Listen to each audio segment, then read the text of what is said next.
For over 2 decades, Jay-Z has positioned himself as untouchable. The blueprint, the mogul, the billionaire who transcended hip-hop and became an American institution. Jay's a smart guy. You know what I'm saying? He'll analyze other people and other things that they're doing and not actually look at what's happening to him and his transition and difference. But now, 50 Cent just dropped a bombshell that has the entire industry shook. And he's not just talking, he's promising to bring the receipts. He posted 2 photos of Jay-Z, and in the caption says, "Damn, they got your man Jay in the Epstein files. I gotta do a doc on this."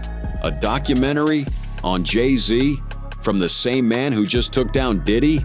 Something big is coming, and we're about to break all of it down.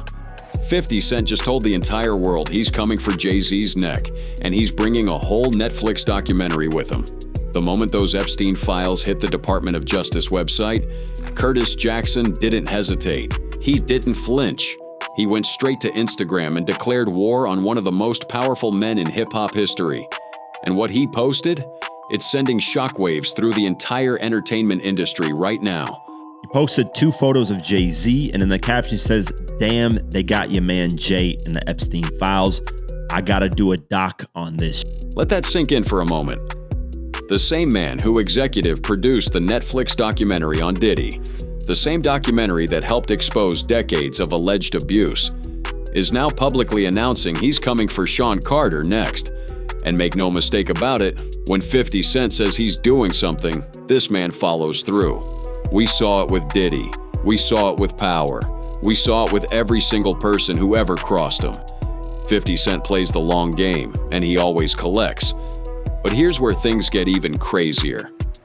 Shortly after that first post went viral, 50 shared a second image showing a New York Post headline that read, "Jay-Z, Harvey Weinstein appear in DOJ's latest Epstein files dump."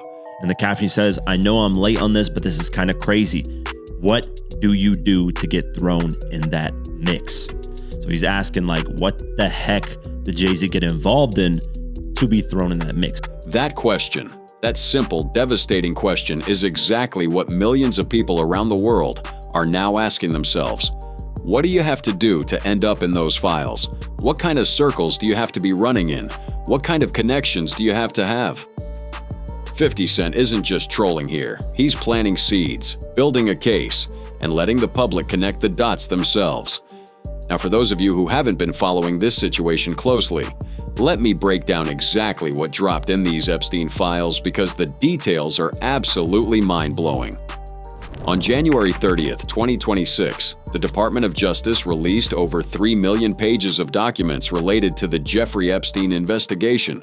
We're talking FBI reports, intake documents, tip line submissions, the whole 9 yards. And buried within those millions of pages was something that nobody expected: Jay-Z's name. According to the documents, an anonymous tip was submitted to the FBI back in 2019, describing an alleged incident from 1996. The tip claims that a victim woke up in what she believed was Jeffrey Epstein's Florida mansion, where she alleges Harvey Weinstein assaulted her while Jay-Z was present in the room. And it doesn't stop there. The same documents mention rapper Pusha T as allegedly being a handler who helped facilitate these situations between 2006 and 2007. Now, I need to be absolutely clear here because this is extremely important. These are allegations from an unverified FBI tip. This is not confirmed evidence. Jay-Z has not been charged with anything related to these documents. His name does not appear in Epstein's flight logs, his personal contacts, or any verified records from the investigation. What we have is essentially someone calling the FBI tip line and making claims that have never been substantiated or investigated further. But here's the thing that's causing such an uproar. When you look at the pattern of Jay-Z's associations over the years, certain connections become impossible to ignore.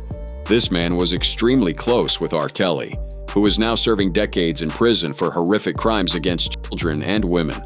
He collaborated extensively with Harvey Weinstein, now a convicted sexual predator.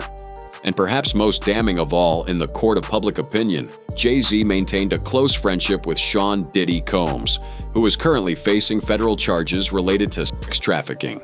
Jay-Z has been tied a lot to, Diddy, because they were close friends when Diddy, before all the Diddy stuff happened. And then, of course, Jay-Z was really close to R. Kelly, who's also locked up for a lot of crazy stuff. The commentary from those who have been paying attention to 50 Cent's moves is unanimous. This isn't trolling anymore. This is strategy. This is the same playbook that brought down Diddy playing out in real time, and Jay-Z is the new target. And that's the pattern that 50 Cent is highlighting without having to say it explicitly. He's just pointing at the documents, pointing at the associations, and letting the public do the math. It's brilliant, really. Because if you come out and make direct accusations, you open yourself up to lawsuits. But if you simply share news articles and ask questions, that's much harder to litigate. Speaking of lawsuits, Jay-Z's legal team appears to already be in motion. According to reports, academics reshared 50's Instagram post, and in his caption, he revealed something fascinating. Dang, 50 had to delete this one. I heard lawsuits are already flying, allegedly. That's right. Jay-Z's legal team appears to be moving swiftly to suppress any discussion of these documents. 50 did delete that second post, but here's the real kicker. According to the same report, Pusha T, the same Pusha T whose name appeared in those FBI documents, actually liked academics' post about Jay-Z threatening lawsuits. Think about that for a second. Let that marinate. Why would Pusha T, who has worked closely with Jay-Z for years, who was a key figure in the Kanye West versus Drake beef that Jay-Z stayed out of, why would he be publicly engaging with content that paints his former ally in a negative light? Something doesn't add up, and people are noticing. But the real question everyone wants answered is this: will 50 Cent actually follow through on the documentary threat? Now, here's the kind of issue with that. And I know it sounds exciting, and it's 50 has these type of moments where he'll just say some stuff. The issue with it, there isn't any solid evidence yet. That's a fair point, and it's exactly why 50 Cent's approach is so calculated. He's not rushing into production tomorrow. He's testing the waters. He's seeing who comes forward. He's watching how Jay-Z's team responds. He's collecting receipts. Remember, the Diddy documentary didn't happen overnight. 50 spent years posting about Diddy, making jokes, sharing suspicious clips, asking pointed questions. People called it trolling. People called it jealousy. People said 50 was obsessed. And then Diddy got arrested on federal charges, and suddenly, all those years of trolling looked a lot more like warnings. You guys think 50 Cent is actually going to, hire investigators, have people look into Jay-Z and potentially make a documentary so that he could, take down Jay-Z's career and basically have the whole public turn on him? That's the billion-dollar question right there. And based on everything we know about Curtis Jackson, his patience, his pettiness, his production capabilities, and his proven track record, the answer is almost certainly yes. This man has been waiting for this moment for over 2 decades. And now that the door has cracked open with these Epstein documents, 50 Cent is going to kick it wide open.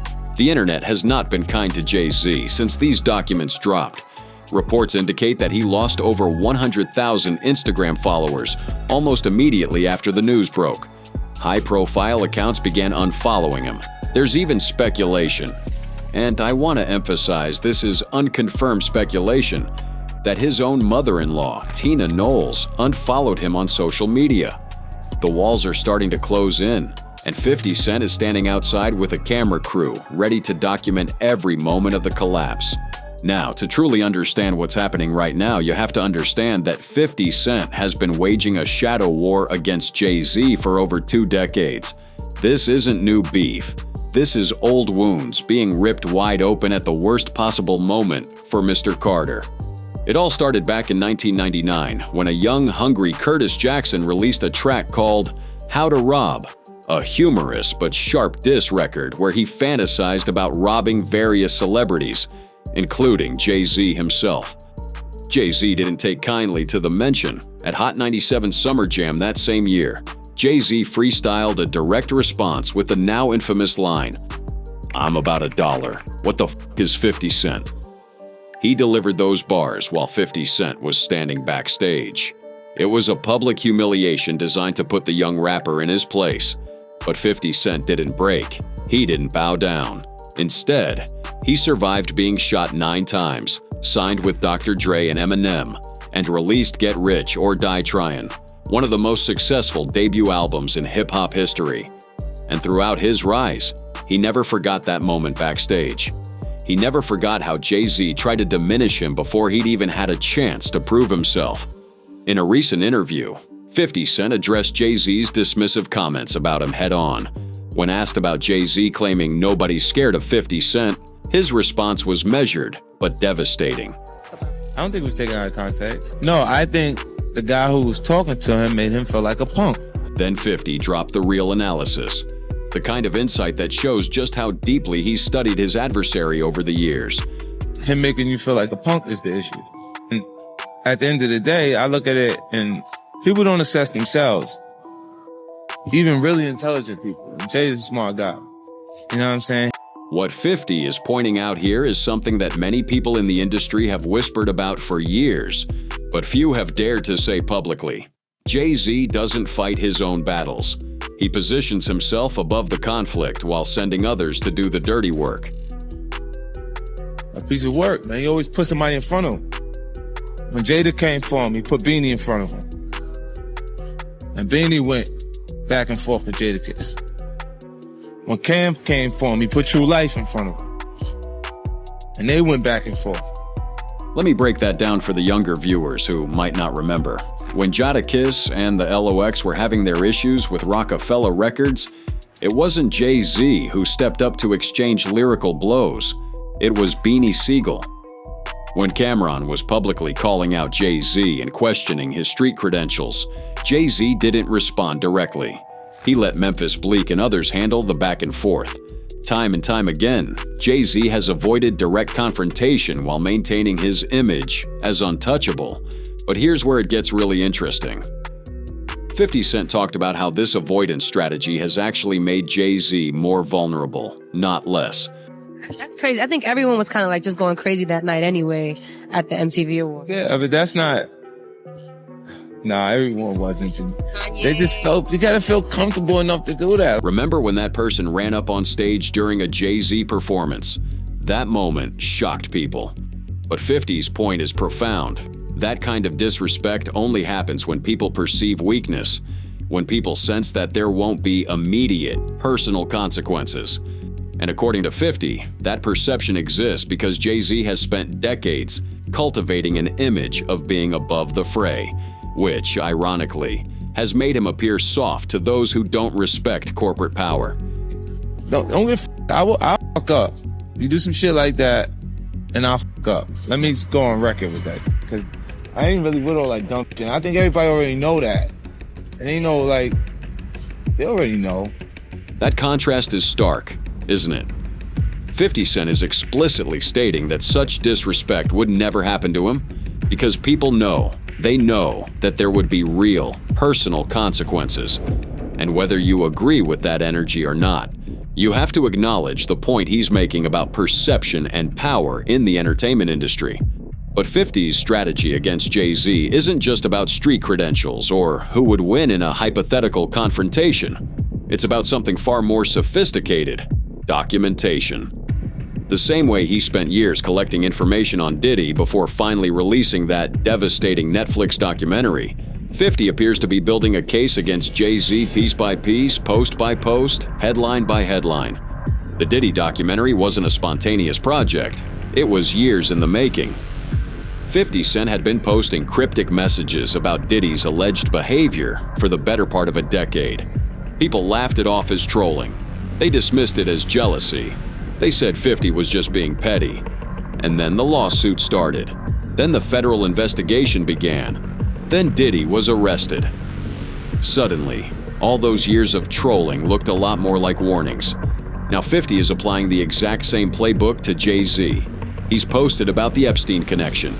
He's announced the documentary. He's raising questions about Jay-Z's various associations with convicted predators. And if history is any indication, this is just the beginning. What makes this situation particularly dangerous for Jay-Z is the timing.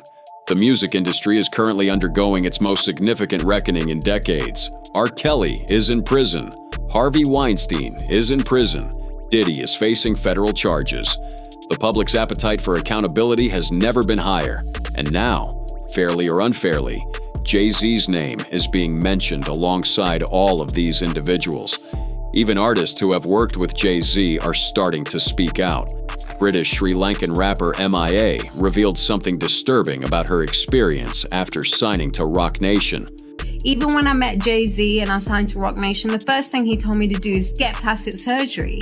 I'm not insecure because I would have got plastic surgery. So their argument of Maya's insecure, that's why she needs to massage her ego, fails. Think about what MIA is describing here. She's an internationally acclaimed artist, a Grammy nominee, someone whose music has literally been used in major Hollywood films. And according to her, the first thing Jay-Z told her after signing was to get plastic surgery. Not, here's our marketing strategy. Not, let's discuss your artistic vision. Plastic surgery. What does this tell us about the culture at Roc Nation? What does this tell us about how women are viewed and valued in Jay-Z's empire? These are the kinds of questions that will only intensify as more people feel empowered to share their experiences. So now we arrive at the million-dollar question. Actually, make that the billion-dollar question because that's what's potentially at stake here. Will 50 Cent actually follow through on his promise to make a documentary about Jay-Z? And if he does, what would that even look like? Let's examine what we know. 50 Cent's track record with documentaries is undeniable. His Diddy documentary for Netflix wasn't just successful, it was a cultural earthquake. It compiled years of allegations, interviews with accusers, and behind-the-scenes footage that painted a devastating portrait of Sean Combs. And importantly, it didn't rely on speculation. It relied on documented evidence, court records, and first-hand testimony. For a Jay-Z documentary to have similar impact, 50 would need several key elements. First, he would need victims willing to come forward on camera. The Epstein files contain allegations, yes, but from an anonymous tip. That's not enough to build a documentary on. He would need people who can speak from direct experience about Jay-Z's alleged behavior. Second, he would need documentation. The Diddy documentary was powerful because it could show contracts, legal filings, settlement agreements, and other paper trails. For Jay-Z, that would mean uncovering similar records. No easy task given Jay-Z's army of lawyers and the airtight NDAs that almost certainly accompany every Roc Nation business deal. Third, and this might be the most important factor, 50 would need mainstream media outlets willing to investigate and amplify the story.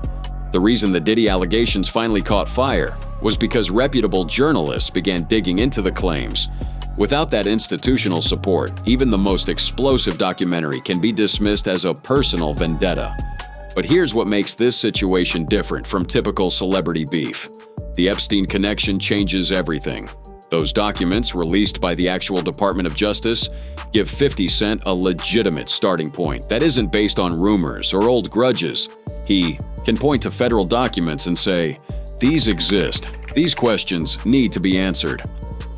As YouTuber Diverse Mentality accurately pointed out in his analysis of the situation, there's a clear pattern emerging with Jay-Z's associations. He's been tied close to Diddy now. He was tied close to R. Kelly. He was tied close to Harvey Weinstein. These are three individuals that have all been locked up for something relating to abuse, or whatever the case may be. That's not conspiracy theory. That's just factual observation. Jay-Z collaborated extensively with R. Kelly when everyone in the industry knew about R. Kelly's behavior.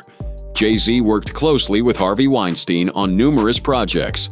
Jay-Z maintained a friendship with Diddy that spans decades. At some point, the company you keep becomes a reflection of who you are. Jaguar Wright took this analysis even further during her Piers Morgan appearance, explaining why she believes figures like Jay-Z will eventually face accountability. Because the one thing I know about Piers Morgan is he is smart prey. And not only is he smart prey, he is a great conductor of information. He also vets things viciously. What she's pointing out is crucial. mainstream media outlets are beginning to treat these allegations with journalistic seriousness rather than dismissing them outright. The fact that Piers Morgan, a famously litigious-averse broadcaster, allowed these claims to air suggests that there's enough substance to withstand potential legal challenges. And speaking of legal challenges, Jay-Z's team has already begun threatening lawsuits according to multiple reports. The fact that 50 Cent deleted his second post, the one showing the New York Post headline, indicates that legal pressure is being applied. But here's the thing about 50 Cent. He's been sued before, many times. He's gone through bankruptcy. He's faced corporate opposition at the highest levels. And he's still here, still talking, still producing content that embarrasses powerful people. The potential business impact on Jay-Z cannot be overstated. This man has built a multi-billion-dollar empire that extends far beyond music. Roc Nation manages some of the biggest artists in the world. Jay-Z has partnerships with the NFL, LVMH, and numerous Fortune 500 companies. His Armand de Brignac champagne and Douce cognac brands depend on his image as a sophisticated, untouchable mogul. If that image becomes tainted by association with Epstein, Weinstein, and the ongoing Diddy scandal, the financial consequences could be catastrophic. Already we're seeing signs of corporate nervousness. Reports on social media suggest that the NFL unfollowed Jay-Z on Instagram shortly after the Epstein files dropped. While this hasn't been definitively confirmed, the very fact that such rumors are circulating shows how vulnerable Jay-Z's business relationships have become. But perhaps the most concerning development for Jay-Z isn't 50 Cent or social media unfollows. It's the people within his own orbit who might start talking, as Jaguar Wright observed on Piers Morgan. It seems like these artists are trying to run away from their past. Diddy changed his name multiple times to say, that's not me, I'm trying to move beyond Diddy, I'm Love now. It seems like Jay-Z would try to run away from his past. And that's exactly what we're seeing. The complete silence from the Carter camp. The continued posting of family content as if nothing is happening. The refusal to directly address any of these allegations. It's a strategy that has worked for Jay-Z in the past. Let the news cycle move on. Let the public forget. Maintain the image of being above the fray. But this time feels different. This time, there are federal documents with his name in them. This time, there's a man with a Netflix production deal and a decades-long grudge publicly committing to an investigation. This time, mainstream journalists are asking questions that used to be confined to conspiracy forums. The next few months will be critical. If 50 Cent is serious about this documentary, and everything in his history suggests he is, we're going to see a methodical building of the case. More social media posts, more interviews, more victims potentially coming forward, and eventually a documentary release that could do to Jay-Z what surviving R. Kelly did to R. Kelly, shift public perception in a way that makes continued support untenable. As 50 himself pointed out in his interview, Jay-Z is smart enough to analyze everyone else's vulnerabilities, but seemingly blind to his own. He's built this safe space around himself that has insulated him from criticism for years. But that same insulation may have prevented him from recognizing just how much the ground has shifted beneath his feet. Yeah, you wouldn't have walked up there, you know fucking better. Like, it's not that comfortable when I'm around. You know I'm coming with something that can make the response right away if they do something crazy. Right? That quote right there encapsulates the fundamental difference between these two men. 50 Cent stays ready. He responds immediately. He's not afraid of direct confrontation. Jay-Z, by contrast, has built his entire career on strategic silence and letting others fight his battles. But you can't send Beanie Siegel to handle federal documents. You can't send Memphis Bleek to fight a Netflix documentary. At some point, Jay-Z is going to have to speak for himself. And when he does, everything he says will be scrutinized against years of accumulated suspicion, association with convicted predators, and now his appearance in the Epstein files. The walls are closing in. 50 Cent is circling. And for the first time in his remarkable career, Jay-Z appears to have no response. One thing is absolutely certain. This story is far from over. We will continue to monitor every development, every post, every legal maneuver as this situation unfolds. Make sure you're subscribed and have notifications turned on, because when that 50 Cent documentary drops, And based on everything we've seen, it's a matter of when, not if, you're going to want to be the first to know. Until next time, stay informed, stay critical, and remember, in an industry built on image, the truth has a way of eventually coming out.